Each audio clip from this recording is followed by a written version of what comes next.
Welcome to Love Science Today, the podcast where we explore modern relationships through psychology, sociology, philosophy, and real human behavior. Here we study attraction, intimacy, boundaries, and emotional safety in the age of digital connection. If you want to understand love on a deeper level, you are in the right place. Let us begin. Today's episode is titled Attachment Styles in Action: Why You Love the Way You Do.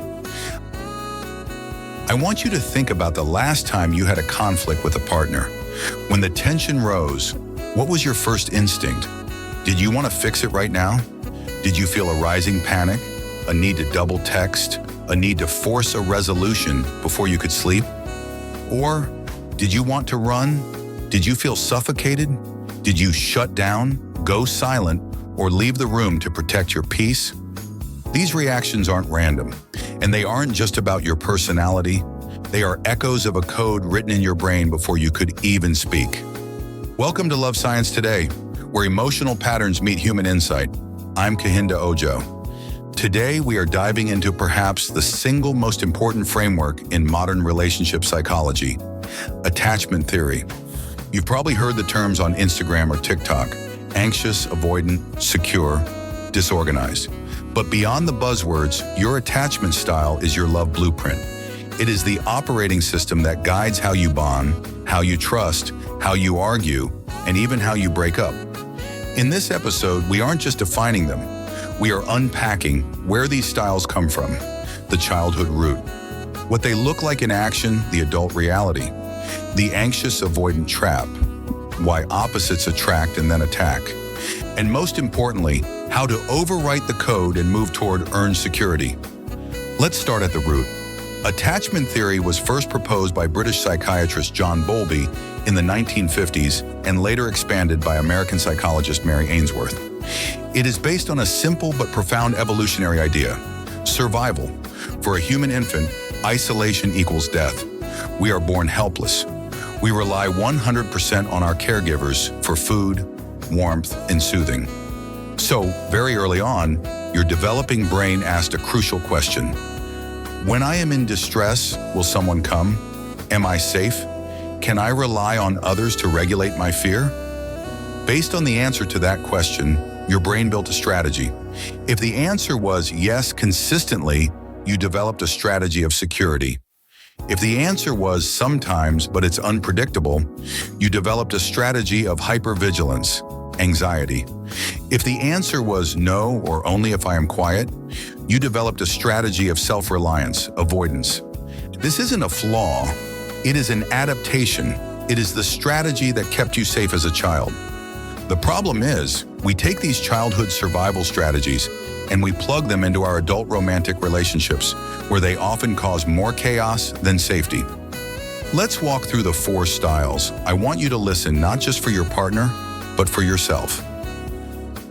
1. Secure attachment, the anchor. The origin. Caregivers were consistent, responsive, and attuned. The core belief: I am worthy of love, and others are capable of loving me. I can depend on others, and they can depend on me. In action, secure people are the anchors. They are comfortable with intimacy and independence.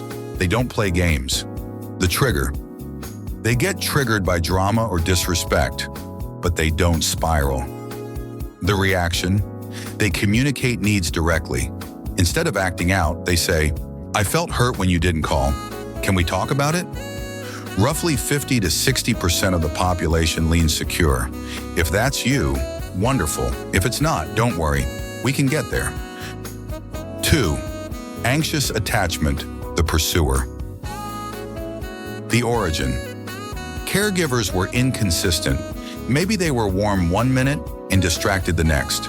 The child learned they had to perform or cry louder to get attention. The core belief: I have to work for love. It is fragile and might disappear at any moment. In action, anxious attachers are the pursuers. They have a superpower. They are highly empathetic and attuned to shifts in mood. But the shadow side is hypervigilance. The trigger: a change in tone, a delayed text, or physical distance. The internal monologue: why are they quiet? Did I annoy them? Are they leaving? The protest behavior. This is what destroys the relationship. To quell the anxiety, they double text, they provoke arguments to get a reaction, or they become clingy. They are trying to force reassurance. 3. Avoidant attachment, the distancer. The origin. Caregivers were emotionally unavailable, distant, or critical of neediness. The child learned that expressing needs led to rejection, so they learned to self-soothe. The core belief: people will eventually let me down or smother me. I must stay in control. Emotions are dangerous. In action, avoidants are the distancers.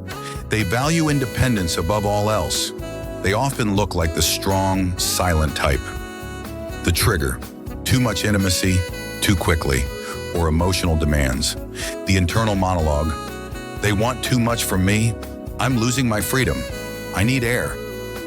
The protest behavior: they shut down, they stonewall, they focus on their partner's flaws to justify pulling away.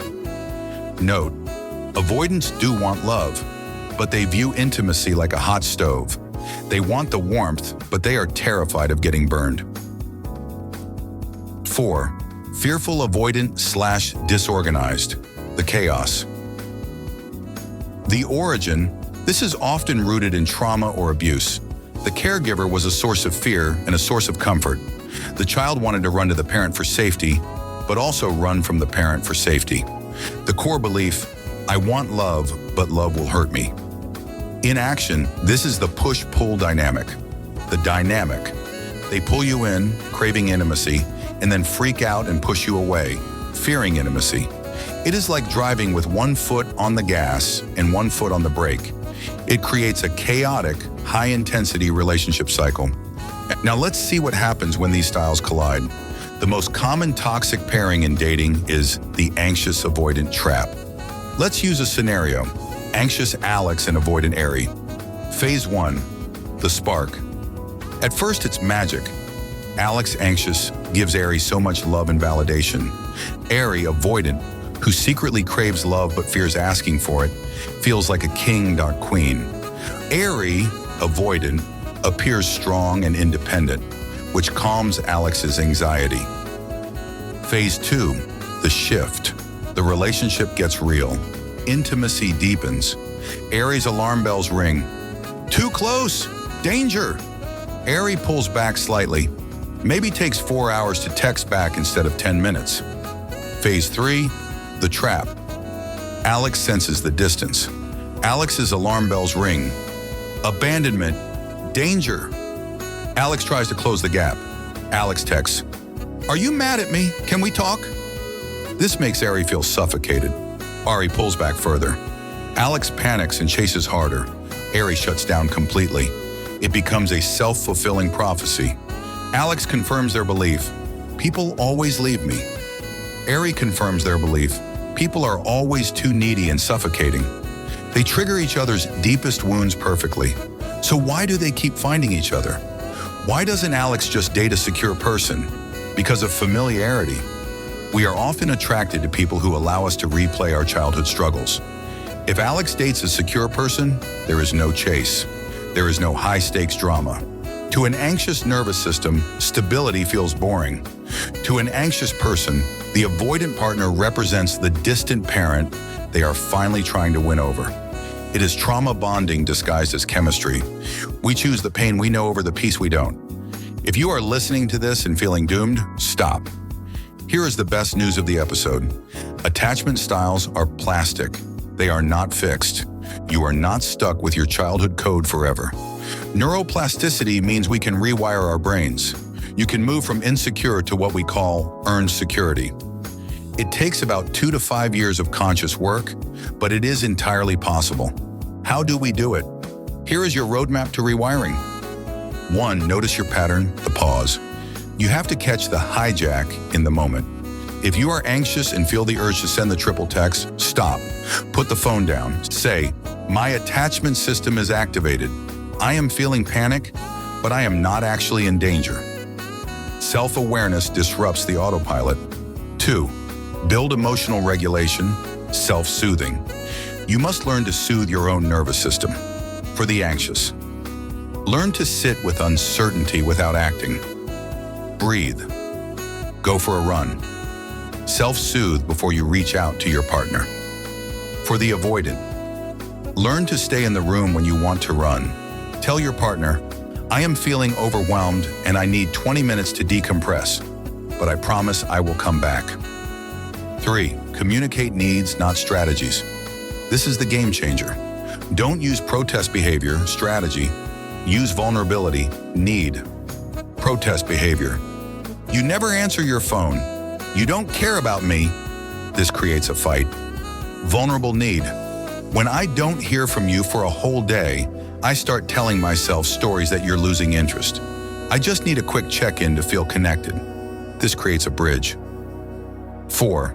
Choose secure partners, the anchor. If you are insecure, the fastest way to heal is to be with someone secure. They don't play into your drama. They answer your texts. They reassure you without you asking. Eventually, your nervous system learns, oh, I don't have to fight for this. 5. Reparent yourself. Start giving yourself what your parents didn't. If you were ignored, listen to yourself. If you were smothered, give yourself space. Be the consistent caregiver to your own inner child. I want you to journal on this tonight. What is my default style under stress? Do I cling, anxious, or do I withdraw, avoidant? How did my early caregivers respond to my emotions? Was it stop crying? Was it inconsistent? Or was it tell me what's wrong? Do I feel more comfortable chasing or being chased? What does safety feel like to me? If it feels boring, write that down. Attachment theory doesn't define your future. It just explains your past. It is a map of where you have been, not a GPS lock on where you're going. You are not stuck. You are evolving. You are growing from survival bonding to secure love. And the beautiful thing about earned security is that the people who earn it often cherish it more than the people who were born with it. If this episode opened your eyes, share it with a partner or a friend. Understanding this is the key to stopping the war in your living room. Until next time, learn your pattern, choose better love, and remember the way you love can always evolve. This is Love Science Today. I'm Kahinda Ojo. Thank you for listening to Love Science Today. I hope this episode gave you something meaningful to think about. If you learned something, share it with someone who may benefit. Remember that love is not random. It is a pattern you can understand and choose with intention. Join me again for the next episode as we continue exploring the science and soul of real connection. Stay thoughtful, stay open, take care of your heart.